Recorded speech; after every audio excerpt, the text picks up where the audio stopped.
The first time I noticed something missing from my jewelry collection, I assumed I'd simply misplaced a piece. My grandmother's emerald brooch, a stunning Art Deco piece from the 1920s, wasn't in its usual spot in my jewelry box, but at 81, I'd been having occasional moments of forgetfulness since my recent hip surgery. I can't seem to find my grandmother's emerald brooch, I mentioned to my daughter-in-law Vanessa during breakfast. Have you seen it anywhere? No, sorry Grandma Ruth. Maybe you put it somewhere safe and forgot, she replied without looking up from her phone, where she was scrolling through what appeared to be vacation websites. I'd been living with my son Michael and Vanessa for 2 months while recovering from hip replacement surgery. The recovery was going well, but my doctor had insisted I needed assistance with daily activities and medication management during the healing process. Vanessa had been helpful in many ways, driving me to physical therapy appointments, organizing my medications, and helping with household tasks I couldn't manage with my limited mobility. She seemed attentive and caring, though I'd noticed she spent considerable time researching expensive vacations and luxury purchases online. Michael and I have been talking about taking a trip to Hawaii, she'd mentioned several times. We both work so hard, and we never get to go anywhere exotic. Michael worked as a middle school teacher, and Vanessa was a part-time retail manager. Their combined income was modest, and they'd often complained about being unable to afford the lifestyle they wanted. Hawaii sounds wonderful, I'd always replied. I hope you can save up for a nice trip. We're looking at packages that cost around $15,000 to $20,000 for the kind of experience we want. Maybe someday. What Vanessa didn't know was that my modest lifestyle belied substantial financial resources. My late husband Harold had been a successful patent attorney, and I'd inherited not only his business assets but also a collection of jewelry that had been in my family for generations. My grandmother's jewelry collection included pieces from the early 1900s through the 1940s, Art Deco brooches, vintage diamond rings, pearl necklaces, and several pieces that had been custom-made by renowned jewelers of their era. The collection had been professionally appraised at $120,000 just 2 years ago for insurance purposes. I kept the most valuable pieces in a home safe, but several smaller items were stored in my bedroom jewelry box for easier access. Since moving in with Michael and Vanessa, I'd brought the jewelry box with me, keeping it in the guest room where I was staying. Vanessa, do you mind helping me look for the brooch? I asked. It has tremendous sentimental value. Of course. Let's check all the obvious places. We spent an hour searching through my room, the bathroom, and other areas where I might have left the brooch. Vanessa was helpful and seemed genuinely concerned about finding the missing piece. I'm sure it will turn up, she said reassuringly. Sometimes things just get misplaced during moves. But the brooch never turned up. And over the next few weeks, I began noticing other pieces were missing. My grandmother's pearl necklace, gone. A diamond ring from the 1930s, nowhere to be found. A gold bracelet with sapphire accents, vanished. Each time I mentioned a missing piece, Vanessa would help me search and express sympathy about the loss, suggesting that my recent surgery and medications might be affecting my memory about where I'd placed things. Grandma Ruth, maybe you should consider putting the valuable pieces in a safety deposit box, she suggested after the third missing item. You don't want to lose anything really important. That's probably wise, I agreed, though I was beginning to suspect that the losses weren't due to my forgetfulness. Meanwhile, Vanessa's vacation planning had intensified. She'd moved from browsing travel websites to actively researching specific resorts, excursions, and flights to Hawaii. I found an amazing package deal, she told Michael excitedly. 2 weeks in Maui at a luxury resort, with spa treatments, private beach access, and gourmet dining. It's only $18,000 for both of us.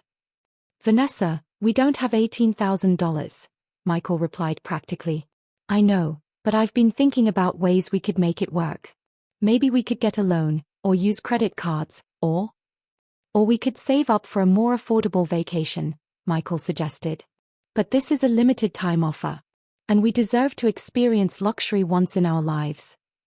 The conversation troubled me because it revealed Vanessa's sense of entitlement to expensive experiences that were clearly beyond their means. But it also made me more suspicious about my missing jewelry. That weekend, while Vanessa and Michael were out running errands, I conducted a thorough inventory of my jewelry collection. The results were devastating. 7 pieces were missing, with a combined appraised value of approximately $45,000. These weren't items I might have misplaced or forgotten about. They were specific, valuable pieces that I'd worn regularly and kept in designated spots in my jewelry box. I called my insurance agent, Patricia Wong, to report the missing items. Ruth, 7 pieces worth $45,000? That's a significant loss. Do you think they were stolen? I'm beginning to suspect they were, yes. Have you filed a police report? Not yet. I wanted to verify the losses first. Who has access to your jewelry? Just myself and, well, my daughter-in-law helps me with personal care tasks, so she's been in my room regularly. Ruth, I hate to suggest this, but theft by family members is unfortunately common in situations like yours. Elderly people recovering from surgery are particularly vulnerable. The conversation was heartbreaking because it confirmed my growing suspicions about Vanessa's involvement in the missing jewelry. Monday morning, I decided to investigate further. While Vanessa drove me to my physical therapy appointment, I asked casual questions about her vacation planning. How are you and Michael coming up with the money for Hawaii? Oh, we're exploring some options. I might have found a way to make it work. What kind of options? Just some financial arrangements. Nothing you need to worry about. Her evasiveness was telling.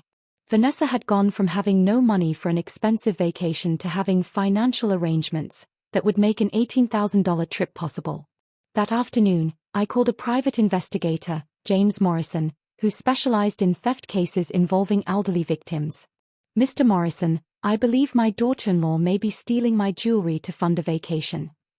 What evidence do you have? 7 valuable pieces have disappeared since I moved in with them, and my daughter-in-law has suddenly found money for an expensive trip she couldn't afford before. Have you checked local pawn shops? No, I wouldn't know where to start. I can help with that. Pawn shops are required to photograph items and record seller information. If your jewelry is being pawned, there will be a paper trail. What would that cost? For a jewelry theft investigation? Usually around $2,000, but I can often recover much more than that if we find the stolen items. I hired James Morrison immediately. The fee was substantial, but the missing jewelry was worth more than 20 times that amount. And the principle of the matter was even more important than the money. 2 days later, James called with disturbing news. Mrs. Patterson, I found your jewelry. It's been pawned at 3 different shops over the past month. All of it. All 7 pieces. The seller was recorded as Vanessa Patterson, using her driver's license for identification. How much did she receive for them? About $8,000 total. The pawn shops pay roughly 15 to 20% of actual value. So she sold $45,000 worth of jewelry for $8,000. That's typical for pawn transactions. The shops will resell the pieces for much more than they paid. Can I get the jewelry back? If you can prove ownership and file theft charges, yes. The pawn shops will be required to return the items as evidence.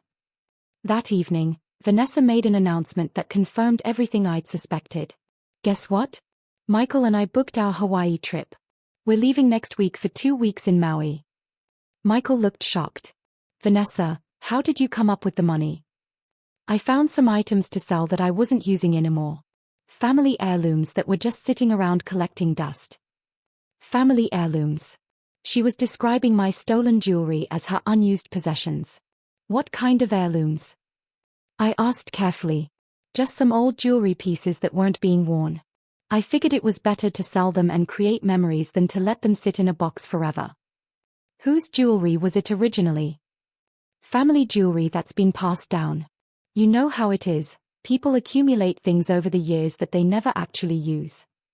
Vanessa was lying directly to my face, describing my grandmother's stolen jewelry as her family heirlooms that she'd decided to sell for vacation money. How much did you get for the jewelry? Enough for our dream vacation. Sometimes you have to liquidate assets to fund experiences.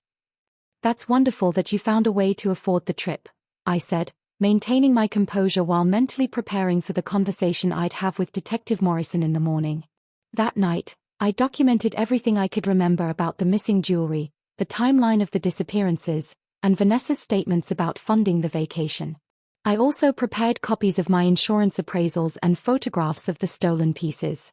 Vanessa spent the evening excitedly planning vacation activities and posting on social media about their upcoming luxury trip to Hawaii. 2 weeks in paradise, she posted on Facebook. Sometimes you have to treat yourself to the finer things in life.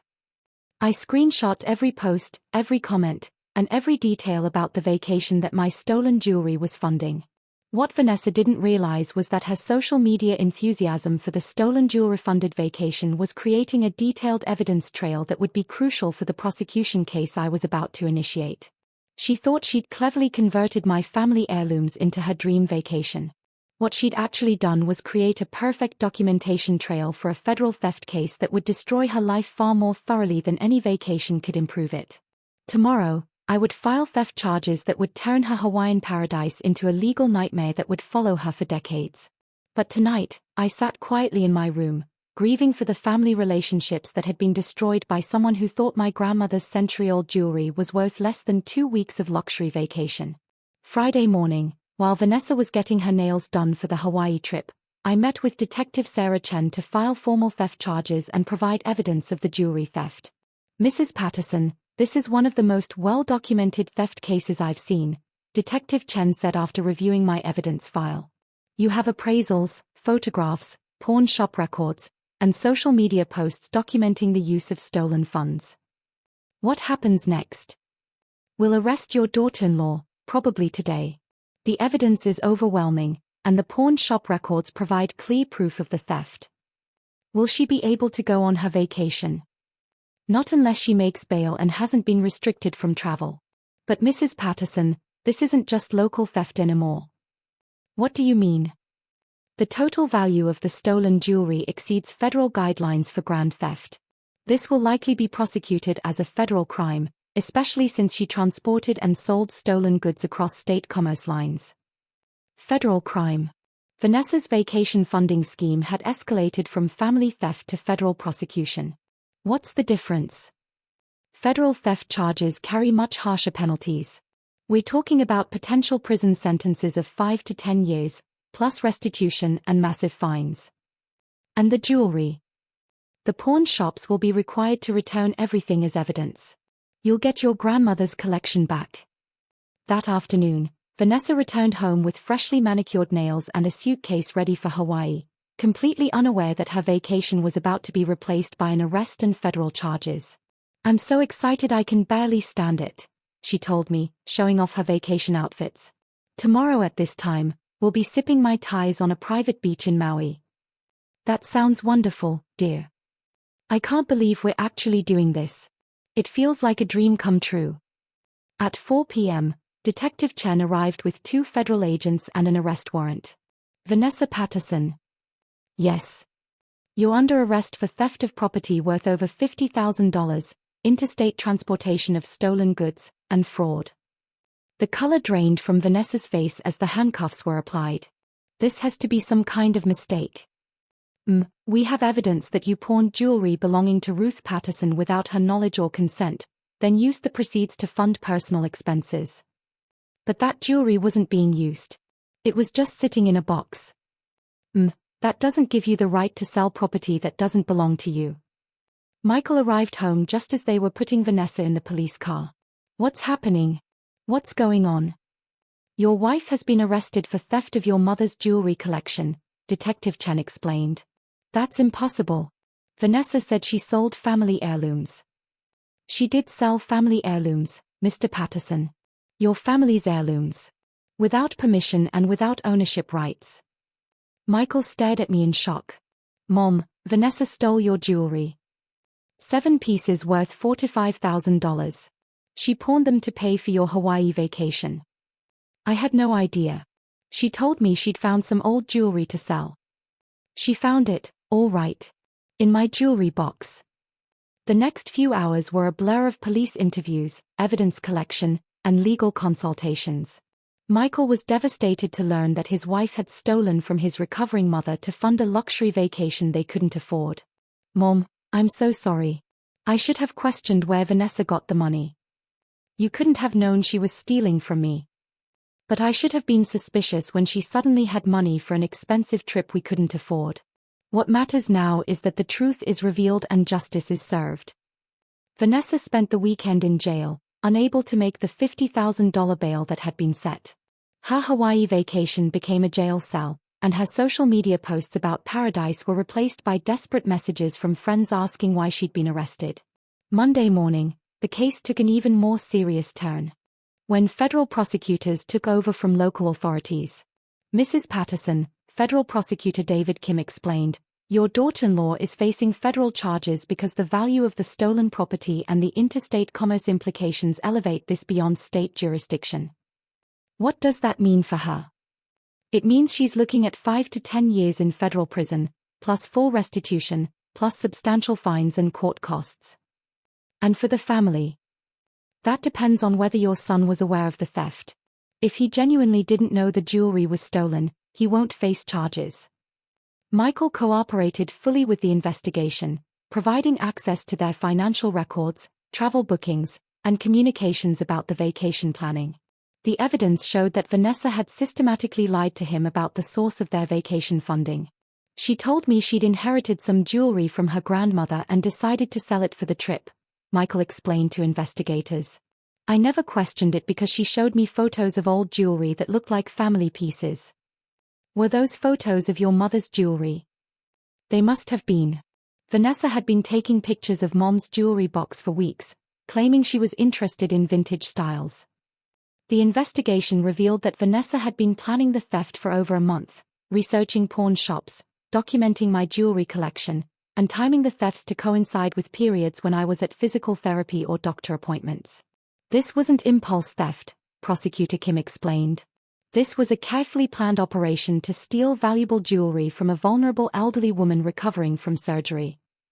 The social media evidence was particularly damaging.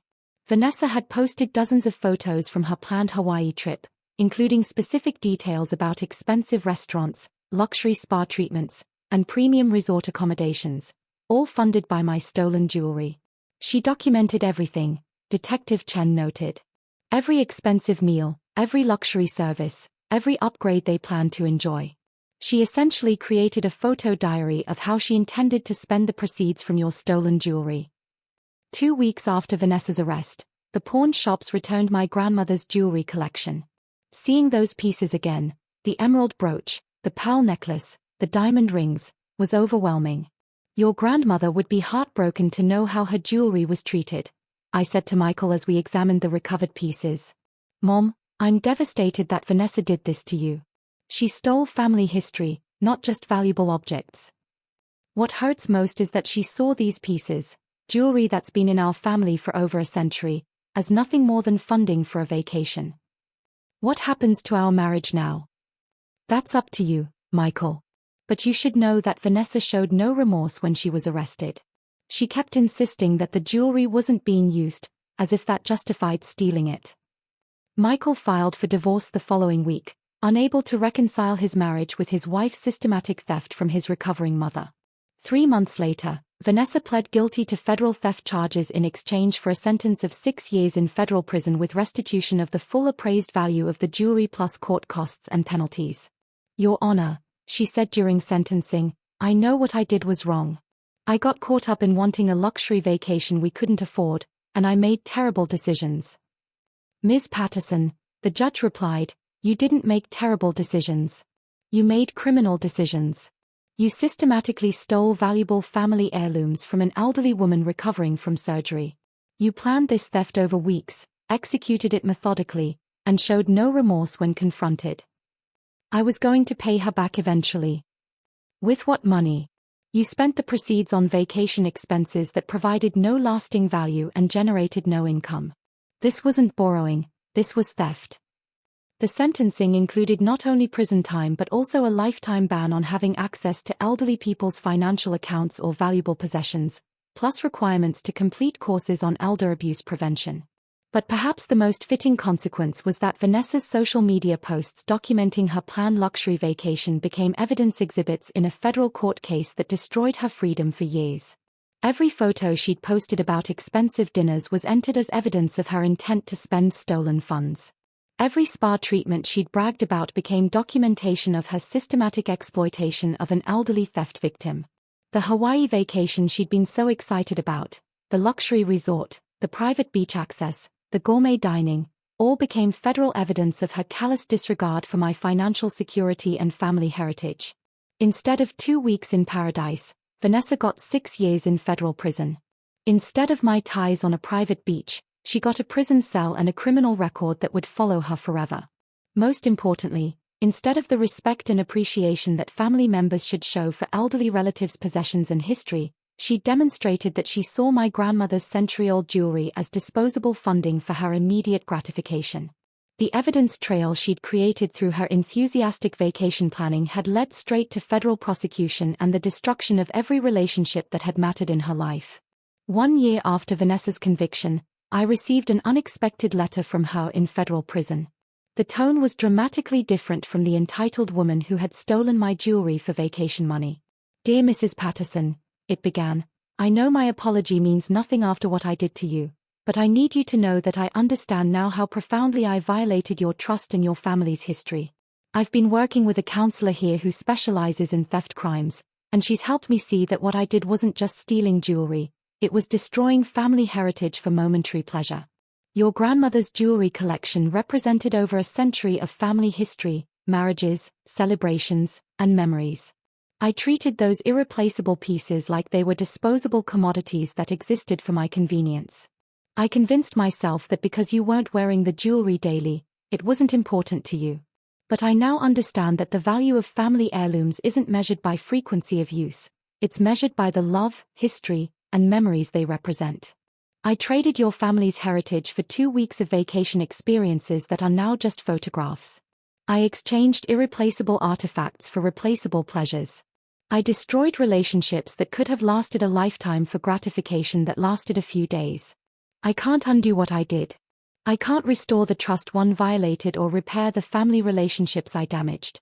I can't give you back the months of stress and legal proceedings you endured because of my crimes. But I can promise you that I will spend every day for the rest of my life making sure that no other elderly person is victimized the way I victimized you. I'm studying elder abuse prevention so I can speak to other families about the warning signs of financial exploitation. I don't expect forgiveness. I don't deserve it. But I hope someday you can find peace knowing that the person who stole from you no longer exists, and the person I'm becoming would never commit the crimes I committed against you. With deep remorse and respect, Vanessa Patterson. I filed the letter away with the rest of the case documentation. Not because I forgave Vanessa, but because it represented accountability that had taken a year of incarceration to develop. Michael had moved into his own apartment and was slowly rebuilding his life after the divorce. Our relationship had grown stronger through the ordeal, bonded by shared determination to ensure I was never again vulnerable to family exploitation. "Mom, I've been thinking about the jewelry situation," he said during one of our weekly dinners. "What about it? I think you should consider donating some of the pieces to a museum or historical society.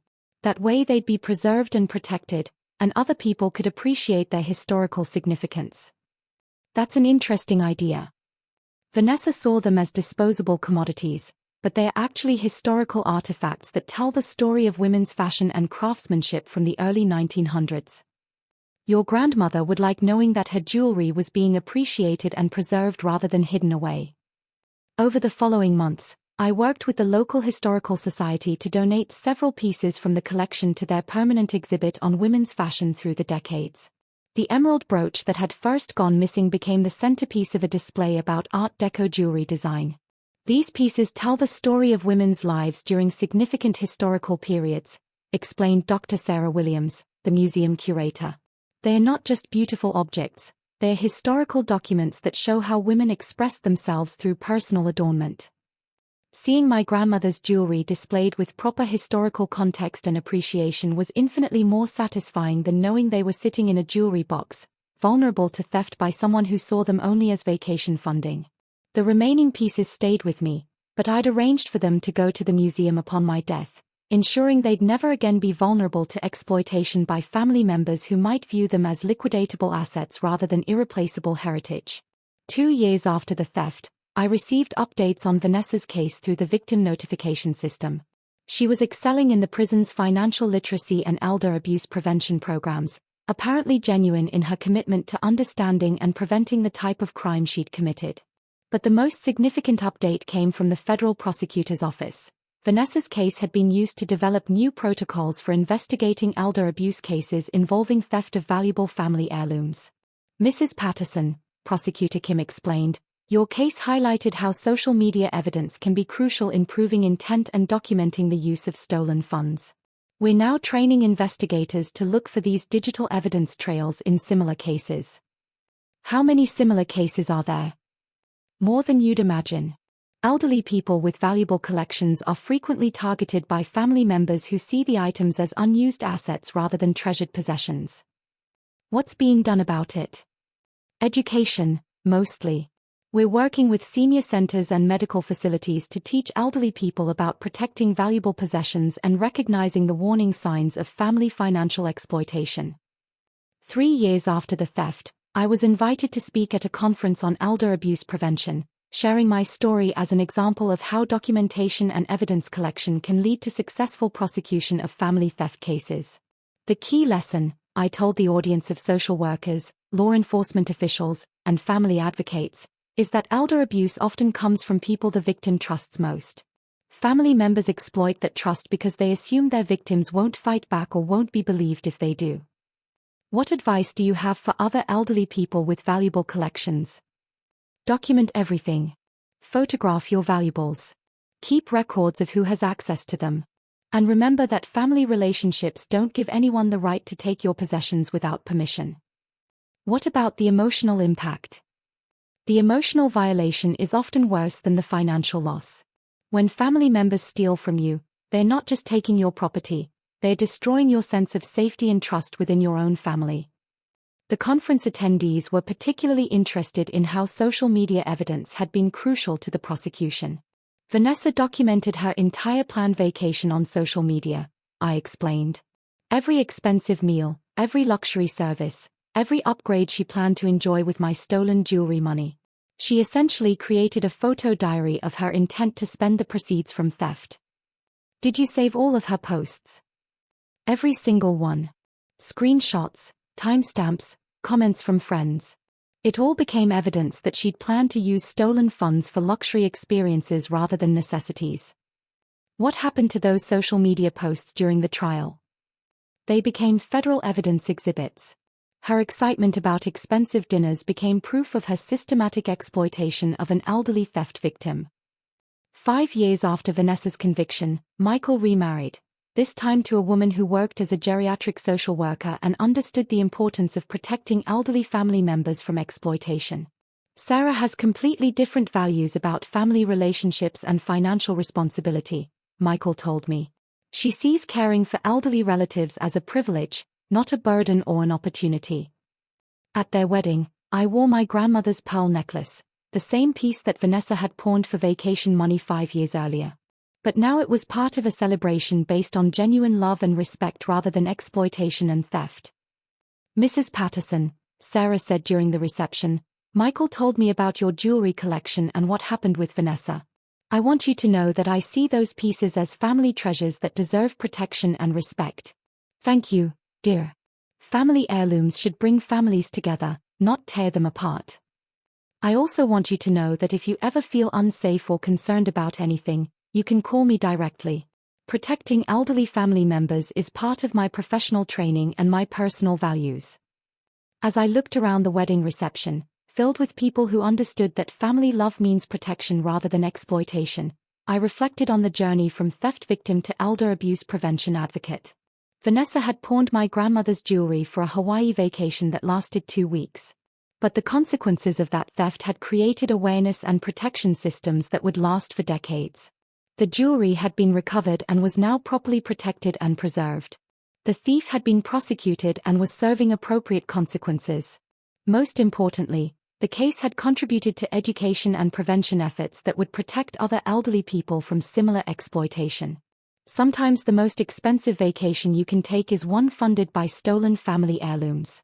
And sometimes the most valuable outcome of being victimized is the opportunity to prevent other people from experiencing the same violation.